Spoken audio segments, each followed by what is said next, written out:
ইয়া রাজ্জাকু ঘরের চার কিনারায় দাঁড়িয়ে 10 বার পাঠ করলে কি হয়? আমি আবার বলছি, ইয়া রাজ্জাকু ঘরের চার কিনারায় দাঁড়িয়ে 10 বার পাঠ করলে কি হয়? খুবই দামি এবং গুরুত্বপূর্ণ আমল। আমলটি আপনি শিখে রাখুন, আপনার কাজে লাগবে। প্রিয় ভাই বোনেরা, এই আমলটি করে যখন আপনি উপকৃত হবেন, লাভবান হবেন, তখন আপনি বুঝবেন কত দামি এবং গুরুত্বপূর্ণ আমল। প্রিয় ভাই বোনেরা, আমলটি কখন কিভাবে করবেন, কোন নিয়মে করবেন, আমলটি করে কিভাবে উপকৃত হবেন আমি বলে দিচ্ছি।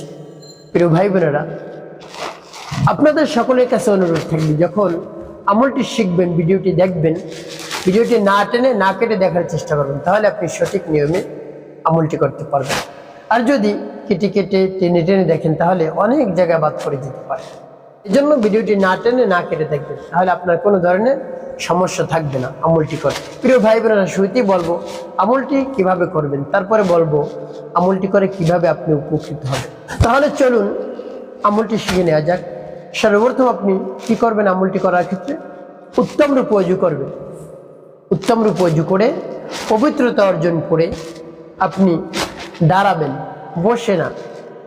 শুয়েও না, দাঁড়িয়ে আপনি আমলটি করবেন। দাঁড়িয়ে আমলটি করবেন। আপনি আপনার ঘরের যে চার কিনারা রয়েছে, আপনি ডান কিনারায় যাবেন। আগে ডান কিনারায় গিয়ে পশ্চিম দিকে আপনি মুখ করে দাঁড়াবেন। দাঁড়িয়ে তারপরে কি করবেন? সর্বপ্রথম আপনার জীবনের গুনার কথা স্মরণ করে ক্ষমা প্রার্থনা করবেন। আস্তাগফিরুল্লাহ, আস্তাগফিরুল্লাহ, আস্তাগফিরুল্লাহ, বা পূর্ণ ইস্তিগফারটি আপনি পাঠ করতে পারেন। আস্তাগফিরুল্লাহ রাব্বি মিন কুল্লি যামবি ওয়া আতুবু ইলাইহি লা হাওলা ওয়ালা কুওয়াতা ইল্লা বিল্লাহিল আলিয়্যিল আযীম। তবে যখন ইস্তিগফার পাঠ করা হবে, তখন তারপরে নবী সাল্লাল্লাহু আলাইহি ওয়াসাল্লাম মুহাব্বত নিয়ে, ভালোবাসা নিয়ে 3 বার দুরূদ শরীফ পাঠ করবেন। সাল্লাল্লাহু আলাইহি ওয়াসাল্লাম, সাল্লাল্লাহু আলাইহি ওয়াসাল্লাম, সাল্লাল্লাহু আলাইহি ওয়াসাল্লাম। এভাবে যখন ইস্তিগফার দুরূদ শরীফ পাঠ করা হয়ে যাবে, তারপর কি করবেন? প্রিয় ভাই বোনেরা, একটি কথা মনে রাখবেন, যখন আপনি দাঁড়াবেন পবিত্রতা অর্জন করে ঘরের ডান কিনারায় কিবলামুখী হয়ে, এরপরে আপনি আপনার মনের মধ্যে আমলের চিন্তাটা নিয়ে আসবেন। কোন উদ্দেশ্যের জন্য আপনি আমলটি করতেছেন, সেই উদ্দেশ্যের কথা মনে মনে চিন্তা করবেন। আর চোখ বন্ধ করে আপনি খেয়াল করবেন, দুনিয়ার কোনো খেয়াল যেন আপনার মধ্যে না থাকে, খেয়াল করতে হবে। এভাবে পরিপূর্ণ মনোযোগে নিয়ে মনকে স্থির করে তারপরে ঘরে চার কিনারা ডান কিনারায় দাঁড়াবেন। চার কিনারা ডান কিনারা দাঁড়িয়ে কিবলামুখী হয়ে দাঁড়াবেন। তারপর আপনি পাঠ করবেন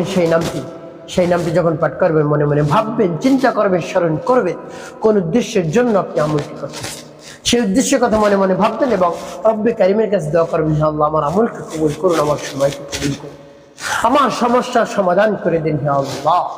এভাবে রব্বে কারিমের কাছে বলবেন। তারপরে আপনি সেই নামটি পাঠ করবেন। আমি বলে দিচ্ছি, আমার দেখার নিয়ম অনুযায়ী একেবারে পরিপূর্ণ এভাবে আমল করার চেষ্টা করবেন। যেমন বিসমিল্লাহির রহমানির রহিম, ইয়া রাজ্জাকু ইয়া আল্লাহ, ইয়া রাজ্জাকু ইয়া আল্লাহ, ইয়া রাজ্জাকু ইয়া আল্লাহ, ইয়া রাজ্জাকু ইয়া আল্লাহ, ইয়া রাজ্জাকু ইয়া আল্লাহ,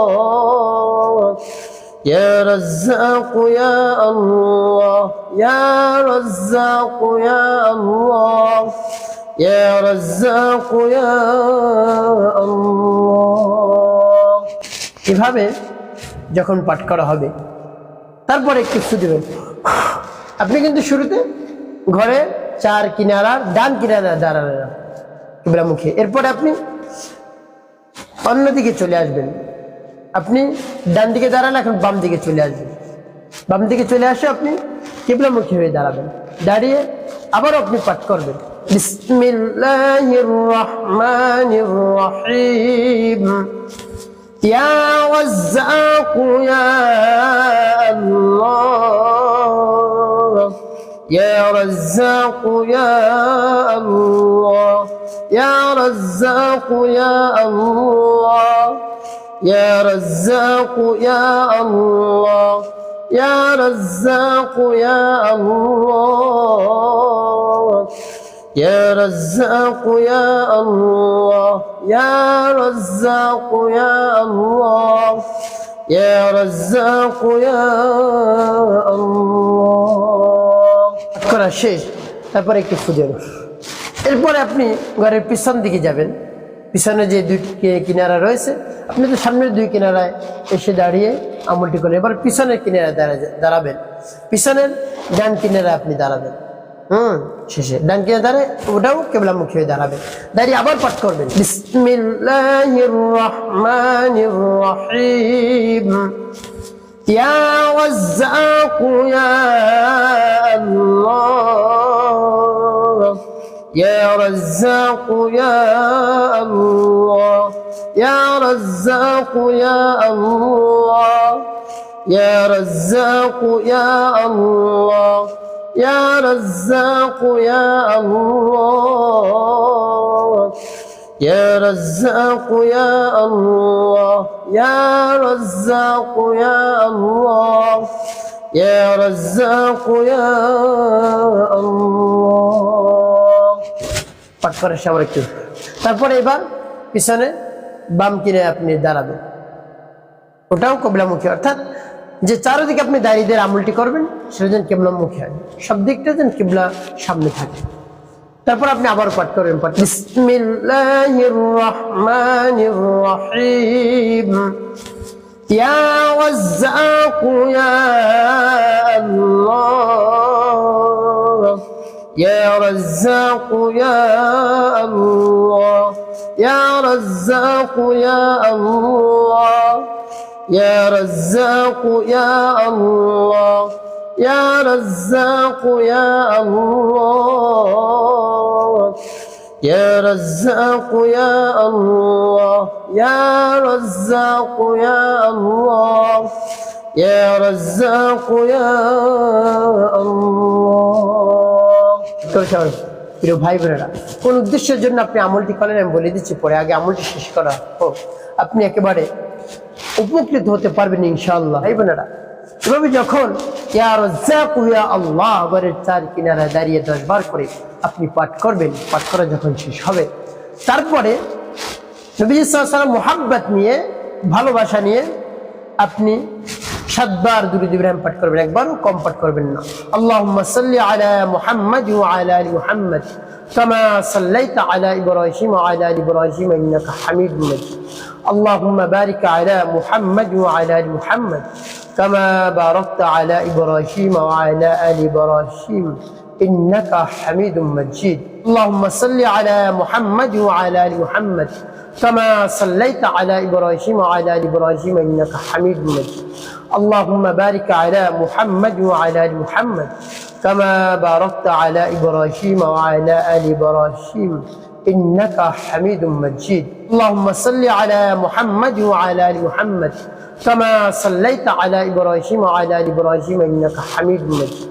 اللهم بارك على محمد وعلى آل محمد كما باركت على إبراهيم وعلى آل إبراهيم إنك حميد مجيد اللهم صل على محمد وعلى آل محمد كما صليت على إبراهيم وعلى آل إبراهيم إنك حميد مجيد اللهم بارك على محمد وعلى آل محمد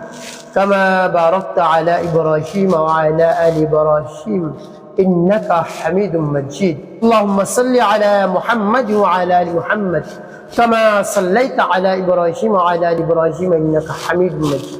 اللهم بارك على محمد وعلى آل محمد كما باركت على إبراهيم وعلى آل إبراهيم إنك حميد مجيد اللهم صل على محمد وعلى آل محمد كما صليت على إبراهيم وعلى آل إبراهيم إنك حميد مجيد اللهم بارك على محمد وعلى آل محمد كما باركت على إبراهيم وعلى آل إبراهيم إنك حميد مجيد اللهم صل على محمد وعلى آل محمد كما صليت على إبراهيم وعلى آل إبراهيم إنك حميد مجيد اللهم بارك على محمد وعلى آل محمد كما باركت على إبراهيم وعلى آل إبراهيم إنك حميد مجيد اللهم صل على محمد وعلى آل محمد كما صليت على إبراهيم وعلى آل إبراهيم إنك حميد مجيد اللهم بارك على محمد وعلى آل محمد كما باركت على إبراهيم وعلى آل إبراهيم إنك حميد مجيد তুমি যখন দুরূদ ইব্রাহিম 7 বার পাঠ করা হয়ে যাবে তারপরে আপনার কোনো কিছু করা দরকার নেই এখন কি করবেন একেবারে শেষে আপনি মোনাজাত করবেন এর পূর্বে আমি বলবো আপনি কোন উদ্দেশ্যের জন্য আমলটি করলেন প্রিয় ভাই বোনেরা কোন উদ্দেশ্যের জন্য আপনি আমলটি করলেন বলে দিচ্ছি আপনার যদি অভাব থাকে সংসারের মধ্যে আপনি যত ইনকাম করেন কোনো তাই কাজ হচ্ছে না আরো অভাব লেগেই থাকে আপনি লাখ লাখ টাকা ইনকাম করছেন তারপরে সংসারের মধ্যে শান্তি নাই বরকত নাই রহমত নাই সংসারে অশান্তি আর পিছু টান যত টাকা আপনি ইনকাম করেন আরো দেখা যায় মাস শেষে আপনাকে খরচ করতে হয় ধার করতে হয় ঋণ নিতে হয় আপনি কোনোভাবেই আপনার ফ্যামিলি আপনার সামলাতে পারছেন না অভাব আর অভাব আপনার অভাব দূর হয়ে যাবে রব্বুল কারীম আপনাকে আরো বেশি টাকা পয়সার মালিক বানিয়ে দিবেন সম্পদশালী করে দিবেন গাড়ির বাড়ির মালিক রব্বুল কারীম বানিয়ে দেবেন ইনশাআল্লাহ প্রিয় ভাই বোনেরা রিজিক নিয়ে আপনি অনেক দুশ্চিন্তার মধ্যে পড়ে গিয়েছেন আর কোনো দুশ্চিন্তা আপনার করতে হবে না আপনি ঘরের চার কিনারায় দাঁড়িয়ে আমার দেখার নিয়ম অনুযায়ী এভাবে আমলটি করুন সর্বপ্রথম পবিত্রতা অর্জন করবেন তারপরে ঘরের চার কিনারা ডান কিনারায় কিবলামুখী হয়ে দাঁড়াবেন তারপরে ইস্তেগফার পাঠ করবেন দুরূদ শরীফ পাঠ করবেন তারপরে ইয়া রাজ্জাকু ইয়া আল্লাহ ইয়া রাজ্জাকু ইয়া আল্লাহ ইয়া রাজ্জাকু ইয়া আল্লাহ এভাবে প্রত্যেক কিনারায় দাঁড়িয়ে দাঁড়িয়ে 10 বার করে পাঠ করবেন আর যখন পাঠ করবেন মনে মনে নিয়ত করবেন হে আল্লাহ আমি অভাবগ্রস্ত ঋণগ্রস্ত হতাশাগ্রস্ত হে আল্লাহ আমার অভাব দূর করে দেন আমার ঋণ পরিশোধ করার তৌফিক দান করেন আল্লাহ হে আল্লাহ আমি অনেক দুশ্চিন্তার মধ্যে পড়ে গিয়েছি অভাবের কারণে আমার অভাব দূর করে দিন রিজিকের ফয়সালা করে দিন রিজিকের ব্যবস্থা করে দিন এভাবে আল্লাহ রাব্বুল আলামিনের কাছে আপনি বলবেন দেখবেন সব সমস্যা সমাধান হয়ে গিয়েছে প্রিয় ভাই বোনেরা রিজিক নিয়ে আর কোনো ধরনের টেনশন করতে হবে না রিজিকের সমস্যা সমাধান হয়ে যাবে এভাবে যখন আমলটি করা হয়ে যাবে রিজিকের সমস্যা শেষ হয়ে যাবে প্রিয় ভাই বোনেরা একটি কথা মনে রাখবেন আমলটি করার পর যখন আপনার রিজিক বৃদ্ধি পাবে অভাব দূর হবে এরপর আপনি আবার ভুলে যাবেন না যে আপনি অভাবী ছিলেন আপনি কি করবেন আপনার প্রতিবেশী যারা রয়েছে আপনার আত্মীয় স্বজন যারা রয়েছে তাদেরকে আপনি ভরপুর দান করবেন আপনার বাড়িতে আসছে ভরপুর খাওয়াবেন আপনি সাধ্য অনুযায়ী তাদেরকে আপ্যায়ন করাবেন তারপরে তাদেরকে গিফট করবেন ভালো ভালো জিনিস তাহলে কি হবে আপনার রিজিক আরো প্রশস্ততা হবে রিজিক বৃদ্ধি পাবে আরো তাদেরকে ভালো ভালো কিছু উপহার দিবেন আপনার বাসা বাড়িতে আসছে আপনার বাড়িতে আসছে বেড়াতে আপনি ভালো আপ্যায়ন করবেন তারপর তাকে কিছু গিফট দিবেন দেখবেন সে খুশি হয়ে গেছে প্রিয় ভাই বোনেরা কোনোভাবেই আপনি আর দরিদ্র হবেন না আপনার টাকা পয়সা শেষ হবে না অভাব হবে না আপনি ঋণগ্রস্ত হবেন না আপনার রিজিককে রব্বুল কারীম প্রশস্ত করে দিবেন এত টাকা পয়সা হবে আপনি খুশি হয়ে যাবেন প্রিয় ভাই বোনেরা আপনি আমলটি করুন না আমলটি করে রব্বুল কারীমের কাছে বলুন সর্বশেষ রব্বুল কারীমের কাছে হাত উত্তোলন করবেন হে আল্লাহ আমাদের সকলকে মাফ করে দেন জিন্দা মুর্দা সকলকে যত মুমিন মুমিনাত মুসলিমিন মুসলিমাত রয়েছে সকলকে মাফ করে দেন হে আল্লাহ এরপর রব্বুল কারীমের প্রশংসা করবেন হে আল্লাহ আপনি আমাদের খাওয়ান পড়ান রিজিক দান সব কিছু আপনি দিয়ে থাকেন আপনি আমাদেরকে বাঁচিয়ে রেখেছেন হায়াত দিয়েছেন রিজিক দিয়েছেন সব কিছু আমাদেরকে দিয়েছেন হে আল্লাহ আপনার শক্তির বাহিরে কিছুই নেই আপনি হলেন বাদশাহের বাদশাহ হে আল্লাহ শক্তিদারের শক্তিদার আপনার উপরে কোনো শক্তি নাই হে আল্লাহ আপনি চাইলেই আমি আর অভাব দূর হয়ে যাও অনটন দূর হয়ে যায় আমি দুশ্চিন্তার মধ্যে পড়ে গিয়েছি একেবারে পেরেশানির মধ্যে পড়ে গেছি কি করব কোনো দিক আমি খুঁজে পাচ্ছি না আপনি একটি ব্যবস্থা করে দিন এভাবে রব্বুল আলামিনের কাছে পরিপূর্ণ আস্থা এবং বিশ্বাস নিয়ে আমলটি করবেন উপকৃত হতে পারবেন ইনশাআল্লাহ একটি কথা মনে রাখবেন 5 ওয়াক্ত নামাজ আদায় করবেন মানুষের খিদমতে কল্যাণে কাজ করবেন অবশ্যই আপনার জীবন হবে সুখময় এবং শান্তিপূর্ণ ইনশাআল্লাহ।